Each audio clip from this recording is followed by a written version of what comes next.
इमरान खान का दी एंड बहुत दर्दनाक होगा। सीनियर कालम नवीस हामिद मीर अपने एक कालम में लिखते हैं कि पाकिस्तान की सियासत एक्शन और सस्पेंस से भरपूर फिल्म की तरह हम सबको हैरानो परेशान किए हुए है। कुछ पता नहीं चलता कि इस फिल्म का हीरो कौन है और विलन कौन। कभी हीरो के जज्बाती डायलॉग सुनकर हमें रियासत मदीना याद आती है, लेकिन जैसे ही हीरो यू टर्न मारता है तो वो विलन बन जाता है और पब्लिक उसे बुरा भला कहने लगती है। इस फिल्म के अक्सर वाकयात नाकाबिले यकीन हैं। एक विलन को लुटेरों का सरदार करार देकर गिरफ्तार किया जाता है, अदालत उसे सजा भी सुना देती है और ये विलन जेल में कैद हो जाता है। अचानक पता चलता है कि विलन किसी पुरस्रार बीमारी का शिकार हो गया है। उसे अस्पताल ले जाया जाता है। डॉक्टर कहते हैं कि विलन का इलाज नहीं कर सकते, इसे इलाज के लिए 7 समंदर पार ले जाओ। फिर अदालत इंसानी हमदर्दी की बुनियाद पर इस सयाह याफ्ता मुजरिम को इलाज के लिए 7 समंदर पार भेजने की इजाजत दे देती है और चंद ही लम्हों में माहौल बदल जाता है। सयाह याफ्ता विलन अपने भाई के साथ बैरून मुल्क रवाना होकर हीरो बन जाता है और जो थोड़ी देर पहले तक हीरो था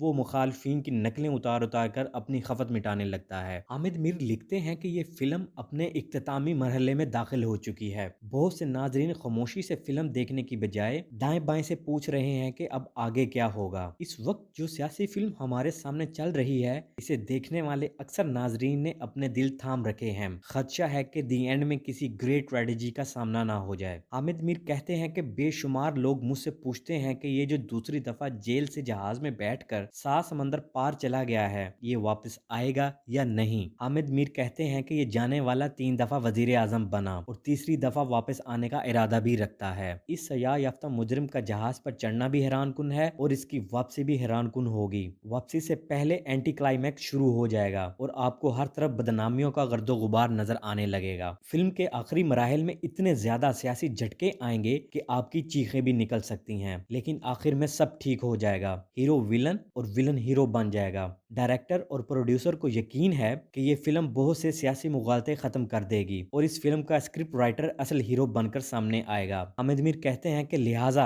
आगे क्या होगा, आगे क्या होगा, ये पूछना बंद कीजिए। खामोशी से फिल्म देखिए क्योंकि दी एंड बहुत दर्दनाक है और उन्हें रुलाएगा जो कहते थे कि मैं तुम्हें बहुत रुलाऊंगा।